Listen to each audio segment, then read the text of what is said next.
તારી વર્તી ને વારજે ઓહો રે તારી વર્તી ને વાળજે એ વર્તી ને વાળજે ને અખંડ ને વાળજે વર્તી ને વાળજે ને અખંડ ને વાળજે એ વર્તી ને વાળજે તું અખંડ ને વાળજે વર્તી ને વાળજે ને અખંડ ને વાળજે ઓહો રે તારી વર્તી ને વાળજે ઓહો રે તારી વર્તી ને વાળજે આ ચેતરે ચેતાઉ કાળ માથે ઉભો છે અરે ખેતર છે તાવ કાળ માથે ઉભો છે ચેતરે ચેતાઉ કાળ માથે ઉભો છે આ ખેતર છે તાવ કાળ માથે ઉભો છે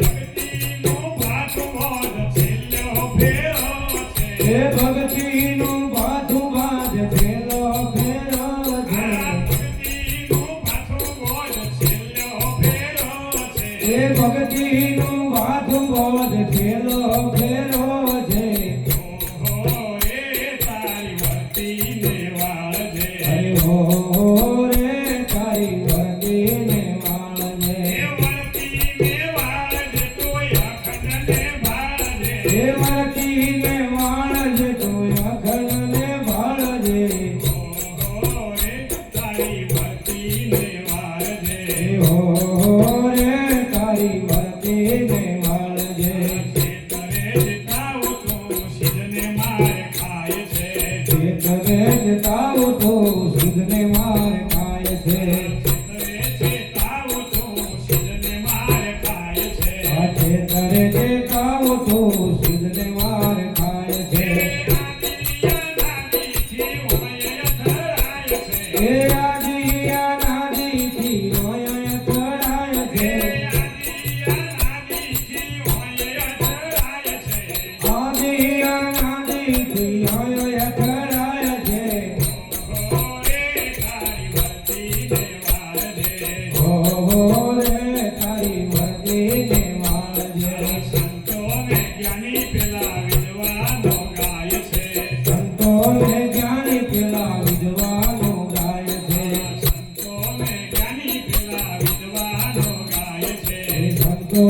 જ્ઞાની પેલા વિદ્વાનો ગાય છે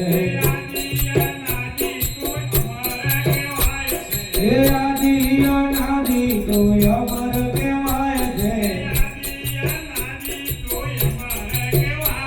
અરે આદિયા નાદી તો અમર કહેવાય છે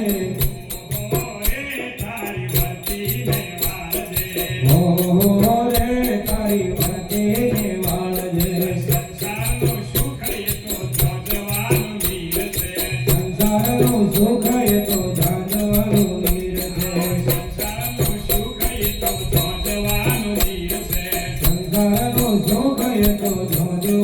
વીર છે પ્રભુદાસ કે છે આ તો મોખણનો મોલ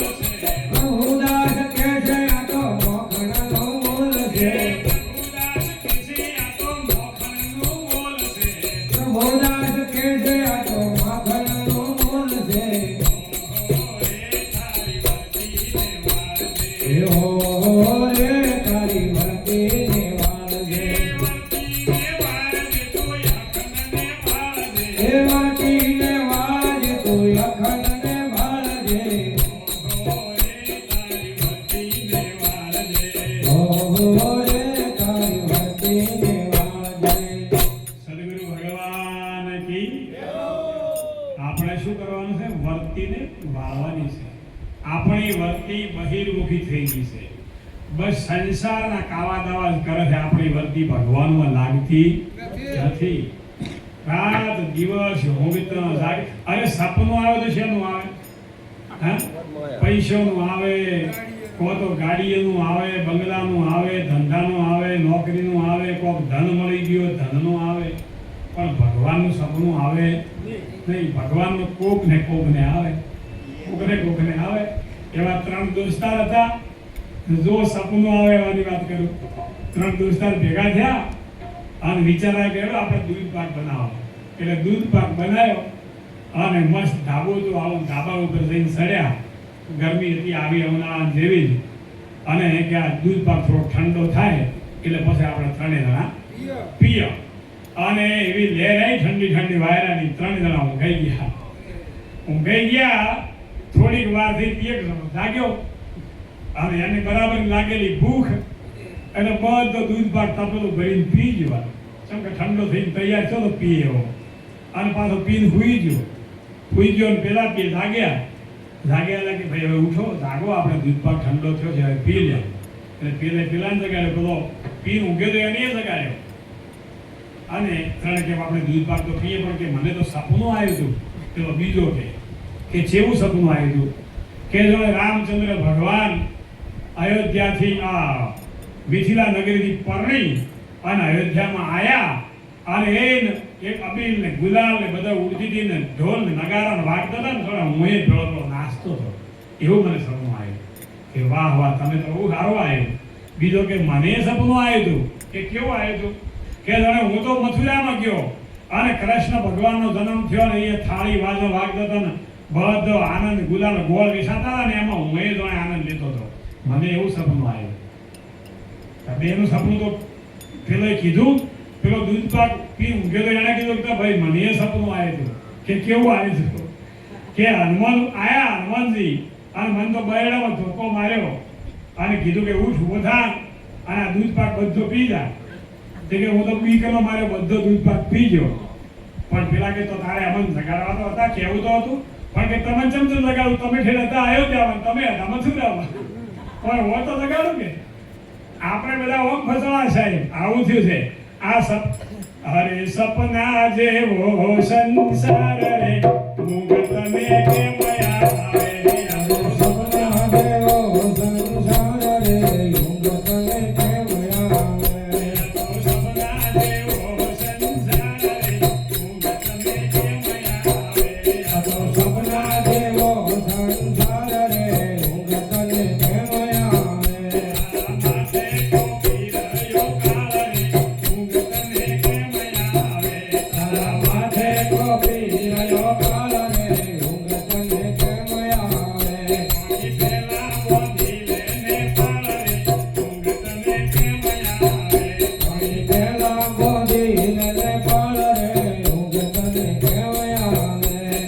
જોતા આયુષ્ય વહી જાય રે મુગ તને કેમ આવે. જોતા જોતા આયુષ્ય વહી જાય રે મુગ તને કેમ આવે. રાધાય પામો લાગશે જાય રે મુગ તને કેમ આવે. તારા ગાયપણમાં લાગી લાય રે મુગ તને કેમ આવે. હવે આયેલો થાય છે કઠોળ રે મુગ તને કેમ આવે. ઘરે આયેલો થાય છે કઠોળ રે મુગ તને કેમ આવે. તોલામાં મનની ભૂલ રે મુગ તને કેમ આવે. તારા ટોલામાં મણની ભૂલ રે મુગ તને કેમ આવે. કાજે કરે છે ઋષિ રાજ રે મુગ તને કેમ આવે. તારા કાજે કહે છે ઋષિરાજ રે મુગ તને કેમ આવે. બધે આયેલો ડૂબી જશે જાજ રે મુગ તને કેમ આવે. કોને આયેલો ડૂબી જશે જાજ રે મુગ તને કેમ આવે. સદગુરુ ભગવાન કી આપણું નાવડું કોઠે આવ્યું છે ભવસાગરમાં ફરતા ફરતા. માનવનો દેહ મળ્યો એ કોઠે આવ્યો છે નાવડું. માનવ મનુષ્યનો દેહ મળ્યો, દાડો વળ્યો છે, આપણો દાડો વળ્યો છે. ન કે તો કૂતરા ને કાગડા ને ભૂંડ ને ઊંટ ને બજારામાં ભટકતા ભટકતા કઈ અસંખ્ય જુગો વીતી ગયા અને હવે આ મનુષ્યનો અવતાર મળ્યો, આપણો દાડો વળ્યો છે. પણ આ દાડો વળ્યો છે અને ઈ દાડો કદાચ સૂકી ગયા ને દાડો આથમી ગયો તો મોનો ફેર અંધારું અંધારું ને અંધારું. એટલે આ અંધારું ન થઈ જાય, માનવ દેહ વેડફાઈ ન જાય એના માટે હાલ લાગવાનું છે. આ જુઓ ને આપણા આ નગરની અંદર કોથાવાડામાં કેટલી પડદા હશે કયો? હજારો હશે કે નહીં હોય? મફતલાલે આમંત્રણ તો કદાચ આલ્યું હોય કે ના આલ્યું હોય, પણ આ માઇક તો સંભળાતું છે કે કોઈને નહીં સંભળાતું હોય? હા, અને આ માઇક સાંભળીને મોય પ્રગટ થવો જોઈએ ભાવ થાય કે ન થાય? તમને ખબર છે? તમને ક્ષત્રિયો તો વધારે ખબર હોય. પેલો હુરાતનો ઢોલ વાગે ને તો પેલાને આમ ધડ ધડ ધડ એની સાથે પોળી થઈ જાય, ફટાક દઈ હાથમાં તલવાર ઘોડે ચડે કે ના ચડે? સુરાતનનો ઢોલ વાગે તો ઘોડે ન ચડે? રણના અંદર લડવા માટે જાય, ધર્મના માટે.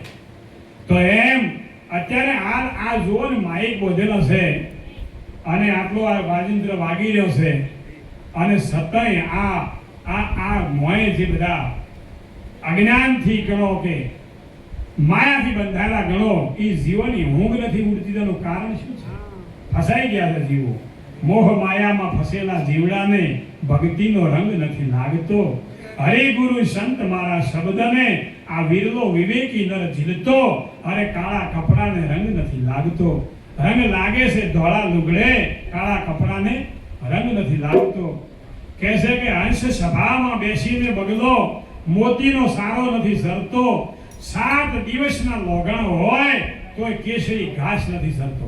કેસરી એટલે સિંહ ગુજારો ઘાસ ખાય નહીં, અને ઘાસ ખાય તો એને સિંહ કહેવાય નહીં. એટલે કહે છે કે સિંહ બળી આખડી પર માર્યું ન ખાય, ત્રીજી ફાળે ન આપડે તો પછી ભાગે લારે ન જાય.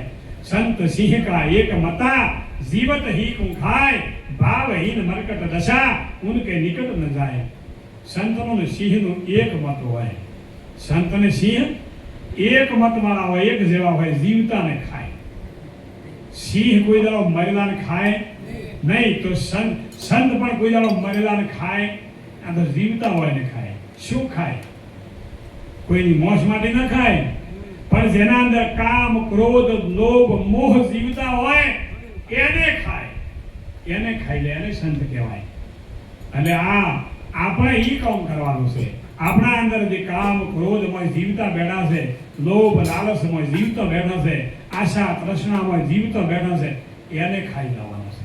એનું દહન કરવાનું છે, એનું પતન કરવાનું છે, એનો શિકાર કરવાનો છે, એને મારવાનું છે. અને આ જ્યાં સુધી ન મરે, જ્યાં સુધી એનો આપણે ન જીતી શકાય. કબીર સાહેબ પર એનો પ્રમાણ આવ્યું છે કે કબીર કબીર ક્યાં કરો, સોજો આપ શરીર. 5 ઇન્દ્રિયોને વશ કરો તો પછી પોતે દાસ. 5 ઇન્દ્રિયોને વશ કરો, તમે પોતે જ કબીર છો. કબીર કોઈ બીજા અલગ નતા. કઈ 5 ઇન્દ્રિયો? 5 ઇન્દ્રિયના અંદર 5 વિષય ભર્યા. શબ્દ, સ્પર્શ, રૂપ, રસ અને ગંધ. આ 5 વિષય લાગુ પડ્યા. શબ્દનો વિષય કેને લાગુ પડ્યો? કોનમાં આપણને કોઈ વખોણ કરે, આપણે કોઈ પ્રશંસા કરે તો બોલો સારું લાગે કે ન લાગે? અને આપણા કદાચ કોઈ શેર આપણી ગમતી વાત કરે તો ગમે છે? ના ગમે. એટલે એ શબ્દના અંદર આપણે ફસાઈ ગયા છે. પછી સ્પર્શ. સ્પર્શ એટલે સંસારનું જે સુખ છે, એ સ્પર્શના સુખમાં પણ આપણે ફસાઈ ગયા. પણ શબ્દ સ્પર્શ પછી રૂપ. રૂપનો વિષય લાગુ કેને પડ્યો? ઓંખને. ઓંખના અંદર રૂપ રંગ દેખાય એટલે એમાંય આપણે ફસાણા છીએ. પછી શબ્દ સ્પર્શ રૂપ, પછી શું આવ્યું? રસ. રસનો વિષય છે ને લાગુ પડ્યો? જીભને. જીભના અંદર સારું ખાવા મળે તો કેવી મજા આવે છે. હા, અને કોઈ ફીકું હોય, તીખું હોય, અણગમતું હોય તો મોં વધઘટ થાય કે થતું કે ફલના અહીં જમણવારમાં ગયા હતા પણ કોઈ ખાવાની મજા આવી? એટલે એના આમંત્રણને મોન આપીને ગયા હતા કે ખાવા ગયા હતા? જો આમંત્રણને મોન આપીને ગયા હોય તો એના કોઈ ગુણ અવગુણ દેખાય નહીં. હાલ મફતલાલના ઘેર આયા, મફતલાલ ભલે આપણી સેવા કરી શકે કે ના કરી શકે, પણ મફતલાલના આમંત્રણને મોન આલ્યું તો વધઘટ થવું જોઈએ નહીં. અને કે ના મારું બધું ચા હેરથી નથી, થોડુંક મેં મોરસ ઓછી હતી, કોઈ કે મારે ફીકી પીવું છું વધારે પડી, કોઈ કે આપણે ભૂકી ઓછી નાખી, કોઈ કે દૂધ ઓછું હતું, તો શેના બદલે આવ્યા પડતો? આ થાય કે ના? આ નક્કી વાત છે કે નથી? તો જ્યારે કોઈનું આમંત્રણ સ્વીકાર્યું હોય ને જો એના અંદર પ્રેમ પ્રગટ થાય તો માનો કે આપણે એના આમંત્રણમાં ગયા છે, અને એના ઘેર ગયા પછી એની સગવડે હમ મન જાય તો માની લો કે આપણે એના આમંત્રણમાં નથી ગયા, સગવડ લેવા માટે ગયા છે. એટલે આ ભૂલ આપણે નહીં સુધરે. એટલે આ ફસાણો છે જીવ. પછી રસ, ગંધ કોને લાગુ પડી? નાકને. હાલ હોય મસ્ત ફૂલોની સુગંધ આવતી હોય તો કેવું સારું લાગે કહો. અને એ જ જગ્યાએ હમણાં હોય કોઈ ઢોઢું પડ્યું હોય આજુબાજુ છો અને ગંધ આવતી હોય તો ભજનમાં બેહા ખરા આપણે કે ભાઈ ભજન તો ગાવો તો પણ હવે મારું બેહાય એમ નથી. એવી બધી દુર્ગંધ આવે છે. મફતલાલનો ભાવે ઘણો હતો પણ બેહવું ચમ કરીને ના બેહાય અહીંયા. કેમ કે આને લાગુ પડ્યું છે આપણને. એમ આપણે આ 5 વિષય લાગુ પડ્યા છે. શબ્દ સ્પર્શ ચોંગળીનું સુખ, શબ્દ સ્પર્શ રૂપ રસ અને ગંધ, આ 5 વિષય લાગુ પડ્યા છે. એમાં જીવ ફસણો છે. અને એ 5 વિષયને જીતી લે એને પછી ભગવાનને ગોતવા જવું પડે નહીં. એક વિષયને જીતતા